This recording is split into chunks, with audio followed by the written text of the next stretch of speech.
पौराणिक कथाएं। धर्मराज युधिष्ठिर की कहानी है ये युगों पुरानी। आप सभी प्रिय दर्शकों का हमारे YouTube चैनल विष्णु लोक में हार्दिक अभिनंदन है। भाग 1। युधिष्ठिर पांडु का ज्येष्ठ पुत्र था। धर्मराज द्वारा कुंती के आह्वान पर बुलाए जाने पर उनके अंश से ही यह पैदा हुआ था, इसलिए धर्म और न्याय इसके चरित्र में कूट-कूट कर भरा था। इसी के कारण इसको धर्मराज युधिष्ठिर पुकारा जाता था। वह कभी असत्य नहीं बोलता था, तभी शत्रु पक्ष के लोग भी उनकी बात पर पूरा विश्वास करते थे। स्वार्थ के कारण किसी प्रकार अनुचित कार्य करना इनको नहीं सुहाता था। वह धीर बुद्धि था, कभी उतावला होकर कोई कार्य नहीं करता था। भीम, अर्जुन तथा अन्य भाइयों को कभी कभी गुस्सा आता था तो वे मर्यादा की सीमाओं को भी लांघने को तैयार हो जाते थे, लेकिन युधिष्ठिर ने कभी सत्य के मार्ग को नहीं छोड़ा। अगर उसके चरित्र को अच्छी तरह देखा जाए तो वह व्यक्ति क्षत्रिय अवश्य था, लेकिन एक योद्धा क्षत्रिय न होकर दार्शनिक क्षत्रिय था। उसकी चेतना केवल क्षत्रिय की सीमाओं के अंदर ही सीमित नहीं थी, बल्कि वह प्राय जीवन के विराट सत्यों पर चिंतन किया करता था। छलकपट उसे छू तक नहीं गया था। राजा होने पर भी कूटनीति से उसने कभी काम नहीं लिया।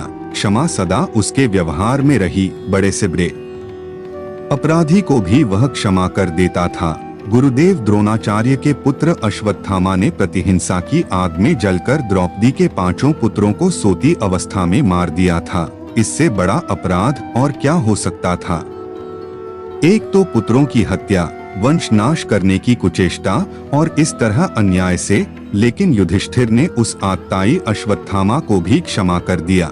उस समय अश्वत्थामा का वध करने के लिए तुले हुए पांडव उसके सामने कुछ नहीं बोल पाए थे। उसकी आत्मिक शक्ति इतनी अधिक थी कि एक बार तो कितने भी क्रोधी स्वभाव का व्यक्ति उसके सामने सिर झुका देता था। स्वभाव से वह सहनशील था। दूसरों की क्षुद्रता पर रोष करना उसे नहीं आता था। कौरवों ने क्या क्या कुचक्र नहीं रचे। उन्होंने अपने ही भाई पांडवों को वारणावत भेज दिया और वहां लाक्षागृह में ठहराया। वहां से उनको सुरंग लगाकर भागना पड़ा और इस तरह दुर्योधन का वह षड्यंत्र निष्फल चला गया। लेकिन युधिष्ठिर को इस पर भी क्रोध नहीं आया। उसने कभी भी अपने मुंह से यह बात नहीं कही कि दुर्योधन को नष्ट कर देना चाहिए। सच देखा जाए तो वह पूरी तरह निष्काम कर्मयोगी था। इस भौतिक संसार के सुख और दुख उसको अधिक विचलित नहीं करते थे। बच्चों के समान सरल उसकी प्रकृति थी। दूसरों के बनाए षड्यंत्रों को वह नहीं जान पाता था। इसका कारण यही था कि उसकी दृष्टि निरंतर जीवन की सुंदरता पर रहती थी। जीवन का पक्ष वह अच्छी तरह नहीं जानता था। भाई और मित्र पर पूरी तरह विश्वास करता था। एक सफल कूटनीतिज्ञ की तरह संदेह करना उसे नहीं आता था। तभी उसने दुर्योधन का जुआ खेलने का प्रस्ताव सहर्ष स्वीकार कर लिया। राजसूय यज्ञ के पश्चात उसके वैभव को देखकर वृद्ध धृतराष्ट्र के मन में ईर्ष्या जाग उठी थी। उधर दुर्योधन भी अंदर ही अंदर इस सारे वैभव से जल रहा था। उन्होंने ही जुए के रूप में युधिष्ठिर का सब कुछ छीनने का षड्यंत्र रचा था। उसी के लिए शकुनी तैयार किया गया था, जिसने प्रारंभ से अंत तक छल किया और अंत में युधिष्ठिर को हरा दिया। उस समय युधिष्ठिर धृतराष्ट्र और दुर्योधन के मन के भाव नहीं जान पाया था।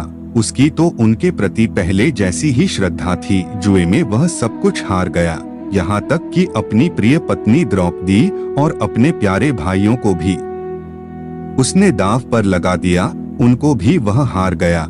उसकी सरलता के कारण ही उसकी यह पराजय हुई थी। उसके बाद जब द्रौपदी का भरी सभा में अपमान किया गया तो वह कुछ भी नहीं बोला। इसका कारण उसकी न्याय प्रवृत्ति थी। द्रौपदी उसके दांव पर लगाने के कारण कौरवों की दासी हो गई थी, इसलिए दासी के साथ वे किसी प्रकार का व्यवहार कर सकते थे। यही उस समय समाज की मर्यादा थी। भला इसके विरुद्ध युधिष्ठिर कैसे जाता? इससे यह स्पष्ट होता है कि सत्य और मर्यादा के पीछे वह धर्मात्मा अपने परिजनों को कितने भी कष्ट में देख सकता था। 12 वर्ष तक वनवास और 1 वर्ष के अज्ञातवास का दुख उसकी इस भूल के कारण सभी को सहना पड़ा था। लेकिन फिर भी उनके मन में इसके प्रति खेद नहीं था, बल्कि एक प्रकार का संतोष और सुख था कि वह अपने धर्म का पालन कर रहा है और उसने वनवास और अज्ञातवास की वह अवधि पूरी की। उस बीच कभी यह विचार उसके मन में नहीं आया कि कौरवों ने यह कुचक्र रचकर ही हमें वनवास दिया है, फिर इसको स्वीकार करके क्यों कष्ट भोगा जाए। वह सत्यवादी था, एक बार वचन देकर लौटना तो जानता ही नहीं था। वनवास के समय अन्य भाई कभी कभी विक्षुब्ध हो उठते थे और कहते थे कि कौरवों के इस अन्याय को स्वीकार करना भी कौन सा धर्म है। हम आशा करते हैं कि आपको आज की प्रस्तुति में जो हमने आपको पौराणिक कथाओं के बारे में जानकारी देने का प्रयास किया है वो आप सभी को अच्छा लगा होगा। आप सभी का बहुत बहुत धन्यवाद। अगर आपको यह प्रस्तुति अच्छी लगी है तो इस वीडियो को लाइक और ज्यादा से ज्यादा शेयर करें ताकि हमें और वीडियो बनाने की प्रेरणा मिले। कृपया हमारे YouTube चैनल विष्णु लोक को सब्सक्राइब करें ताकि हम पौराणिक कथाओं की जानकारी सब तक पहुंचा सके।